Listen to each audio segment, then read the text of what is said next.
What's up, everybody, and welcome to the show. This is JFK Book Reviews, a division of the Lone Gunman podcast. I'm one of the hosts, Rob Clark, along with me, Joe Borelli, and today we are going to be reviewing the book Prayer Man, More Than a Fuzzy Picture by Mr. Bart Kamp.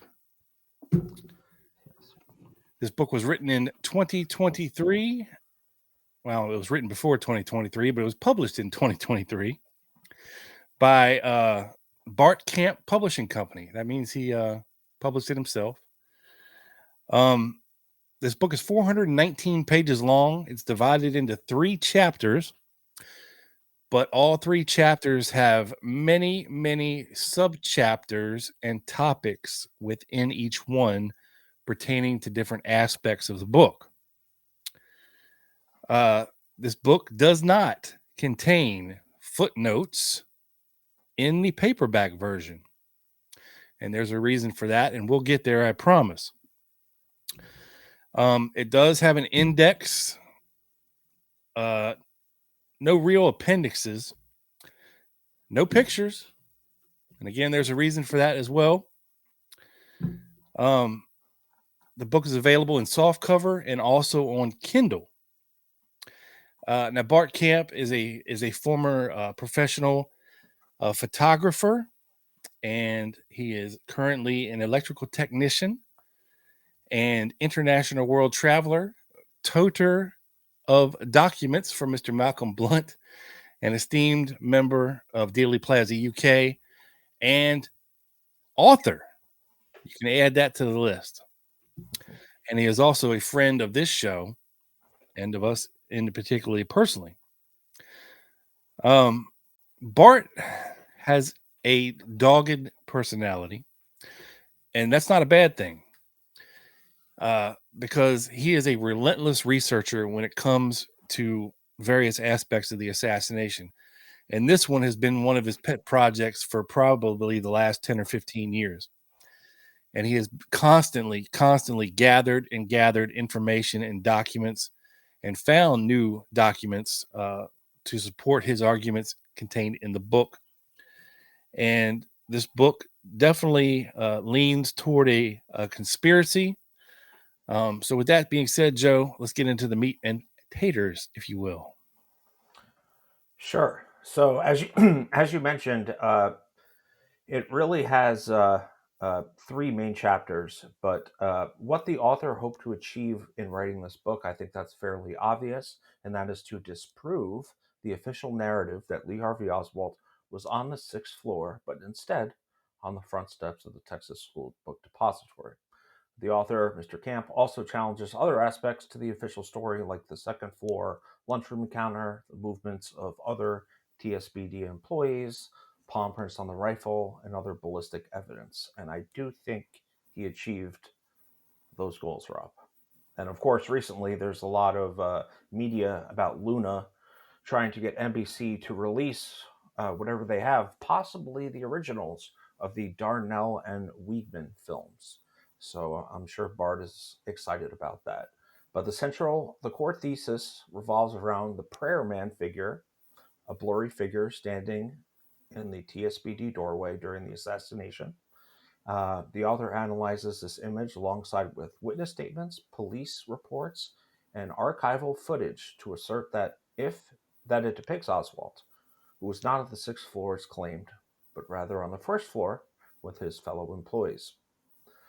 So in chapter 1, he sets the table very nicely in the Prayer Man intro chapters, talking about the video and picture evidence, starting with like Algin 6 photo, the Wiegman Darnell Couchville film, and the history of Prayer Man research, giving proper credit to the researchers before him that had made this claim. But Bart takes this research and brings it to another level. He injects it with steroids, and of course, also having the advantage of the newer document releases. In the second part of chapter 1, he introduces the relevant employees, or pretty much all the employees, but starts with the relevant ones of the TSBD, meticulously comparing initial and later statements and pointing out their inconsistencies. Chapter 2, quote, inside the TSBD, Mr. Kamp goes floor by floor, starting with Eddie Piper, Troy West, and the layout of the stairs and elevators on the first floor before going up to the second floor employees, third floor employees, fourth, fifth, finally ending with the sixth, and even describes what was going on the seventh floor.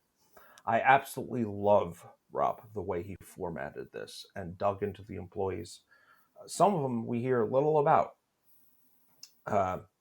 So chapter 3 then starts a timeline from when Oswald is first interrogated and by who.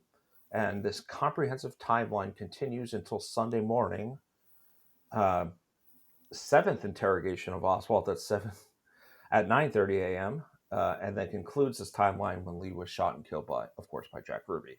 So if you want to know when Oswald was brought into the lineups, when Marina came to visit him, who interviewed Lee throughout his 9 interrogations, details on the midnight press conference, when the Heidel name started to come up, hint, it wasn't November 22nd, what time the mugshot and fingerprints were taken, and all the problems with the palm prints and tying Lee to the rifle, paraffin tests, and all these issues, this is the book for you. It is extremely well written in the format of introducing the films, pictures, questions, and then the TSPD employees, then going chronologically throughout the whole weekend is brilliant for me. And I want to give the readers or the listeners, let me correct myself, a little example of how you can see his sourcing. So his sourcing is different, right? It's, of course, this book has a lot to do with videos and pictures. You can't put a video in a book, of course. So when you go to prairieman.com/miscellaneous/the book, this is what you get. And all the footnotes are have links to them. So say if we want to go to the Alkins 6 photograph, number 1031, it brings it right up. It's really groundbreaking in my opinion. And It's not just that, Joe. It's if you get the Kindle version of the book, it does have the sourcing at the instance it is written in the book, and you can follow the link, and it will open up the relevant link on prairieman.com from the Kindle edition. You know, it's like a hot. Right. So that's very cool.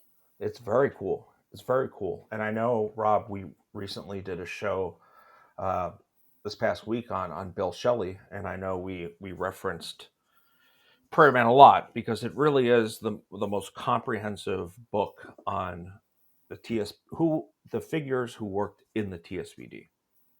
The timeline, it's really great. And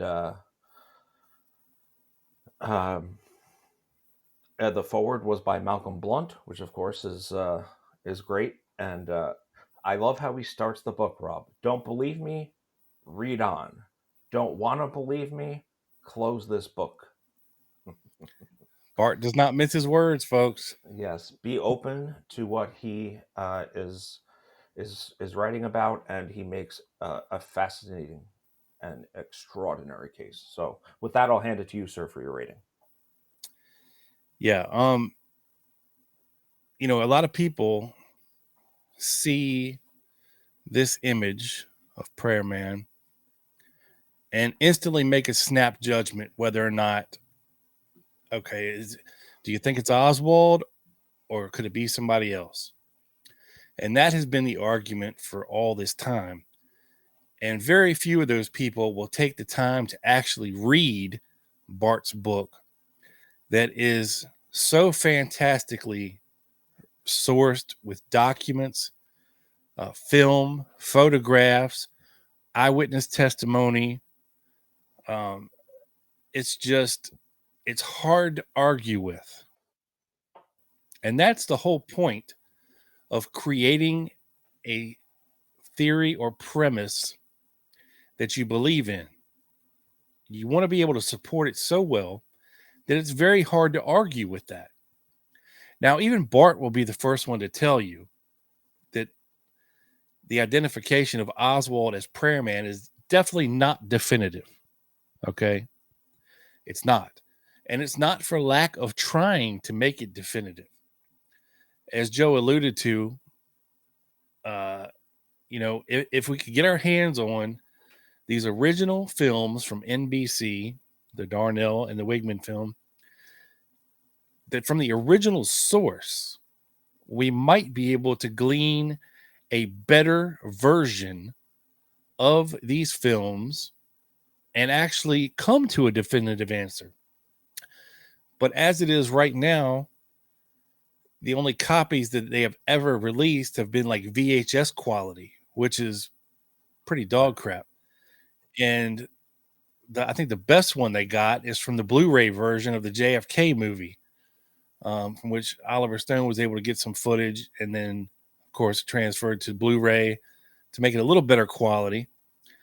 But even then, we're talking 30, 40-year-old technology here. This could possibly be tidied up Yeah. with today's technology and the help of You'd think AI. so. Yeah. Um, I may be a little biased uh, because I consider Bart a friend. I've known Bart for years. He's been a frequent guest on this show, but I'm going to try to push that aside and be objective for this book and him as an author. I thought it was well written, well sourced, as you can see. Just go to prayer-man.com and check out everything there. I mean, the fact that they buried Oswald's alibi for 30 some years should tell you something, and not just his first time as an alibi in the Fritz notes, but the second one in the book out Hmm. notes, where he very clearly stated that he went to the second floor to get a Coke. He went back to the first floor to eat his lunch, and then he went out front with Bill Shelley to watch the presidential parade. And how would he even know that Bill Shelley was out on the front steps? Yeah, there's a lot here to unpack. Could it be that Oswald simply slipped out the doors behind everybody else up on the very top of the steps and nobody noticed him? Anything is possible. And the position of this person only increases the possibility of it being a worker in the school book depository. And Bart does a great job of eliminating the people that it could be based on where they said they were, at the time of various photos, at the time of the shots, after the shots. Um, so again, I really enjoyed this book. I waited a long time for it. Bart worked very hard on this book for years. Um, and I couldn't be happier for him for the product that he turned out. And for that reason alone, Joe, I'm going to give this book a solid 8 out of 10 guns up. And it'll be a 10 if we can ever definitively prove that Prayer Man was Lee Harvey Oswald. And if it comes through of the efforts of Bart Kamp, then all the better. Mm. And we'll go back and redo this JFK book review, and I will up it to a solid 10 out of 10. But the value of this book, as far as the information contained therein, definitely worth the money. I encourage you to get it, have it, and use it as a resource. Joseph. Yes. And I think the fact that we both have it physically speaks to what we think about Bart, because I don't order everyone's book. Um, and it's so comprehensive. It's such a resource. I mean, how many times did we refer to it on our recent Bill Shelley show on his website? You know, when I was looking for Love Ladies uh, weapons charges, you know, the documents are on Bart's site. It's so thorough and meticulously researched, and I think is if you want to know anything about, you know, he goes on people on the floor, people publish the publishers on the fourth floor, and kind of rules them out and shows where they were. I think whoever the Prayer Man figure is, I'm not 100% sold on Prayer Man, as I think it's hard to be with the evidence, but this book lays out such a great case for it. I'm going to give it, I think, tied for my highest score, 9 thumbs up. Awesome. Thank you, Joe. So if you enjoyed the JFK book review, then you would definitely like the show that we do all about the JFK assassination and different aspects of it. We do it live here on YouTube every Friday night at 7 p.m. Eastern and every Wednesday night at 7 p.m. Eastern exclusively for our channel members. So make sure to check that out, and we'll see you next time, folks. In the meantime, check out some of our other book reviews. We tried this last time and it didn't work, and I don't know why. We're going to try it again this week and see if I can get it to work. Until next book review, folks. Peace. Thank you, everyone.